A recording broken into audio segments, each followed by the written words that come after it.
This segment is going to show you how to replace the seal in your cassette for your Statum. It's very easily done in your office. First thing we're going to do is obviously open up our cassette. We're going to use a tool. We've made a tool here that's just a piece of nylon with a nice flat blade on it.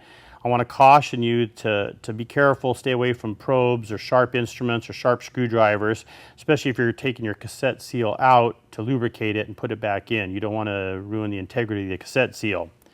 To get that seal out, we're going to start under a corner here, right under the top edge, and we're going to just pry this gently under until we can get the the seal to lift away. Once we get it to lift away, we're going to get our finger under it and just pull it all the way out of the groove that is in the cassette. If you look at the cassette, I'll try and show you here, there's a groove here, and it actually goes up and under this rolled lip here.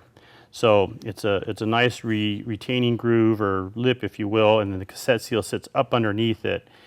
So we're going to put our cassette down. We're going to grab our seal. In your seal kit, you're going to get either a bottle of lubrication soap like this. Some of the vendors will provide a packet of soap, just liquid dish soap. A mild dish soap is perfect. That's what they call out for on this one. We're going to squirt a little bit in our fingers.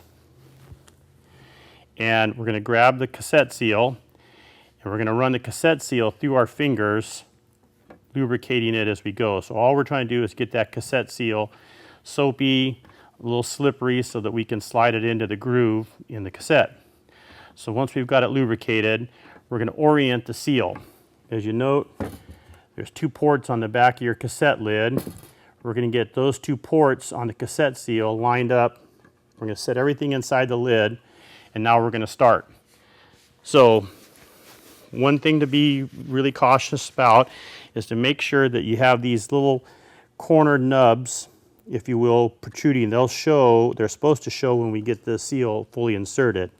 So what I'm going to do is I'm going to start here at this corner, and I'm going to get this first little nub. I'm going to tuck it up under the seal here and push the seal up, pushing it into its groove. I'm going to get its mate over here, and again, push it up so it's showing into the groove. And then we're going to go to the next corner. Push the seal up, push its mate up there. We'll go to the third corner and get that little nub showing. And again, its partner. And we'll go to the fourth corner here. All right. Once we have all 8 little square nubs showing in the corners that they sit in, you'll see we have all this extra gasket material that we need to get put in place. Rather than starting on one end and just pushing it down till it all fits in, what that will actually do is cause this whole cassette seal to inchworm over and actually slide the whole thing around.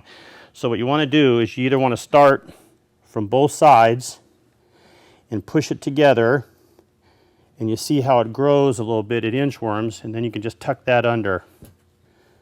So that side's done. We're going to go to the front side here. We can start from the middle and work out. We'll go to the third side here. Same thing, we can push in the center and work in 2 directions till we get everything seated. Then we're going to come to our fourth edge.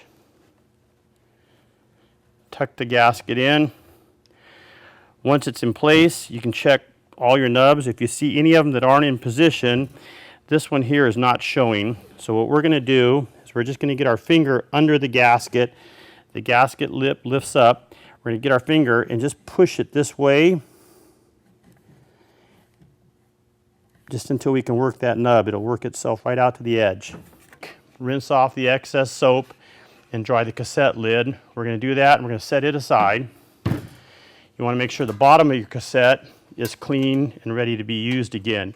The biggest area that we find problems with is the sealing surface where the cassette meets the top half of the cassette meets the bottom, and that's this outer upper edge here. You want to run your finger along there and make sure you don't feel any rough spots, any debris, any dirt. If you do find something, you can get a Scotch-Brite pad, rub it briefly with a Scotch-Brite pad just to smooth out those rough spots and get them clean. No steel wool, no steel brushes, but a Scotch-Brite pad is what we recommend. Make sure that's nice and clean.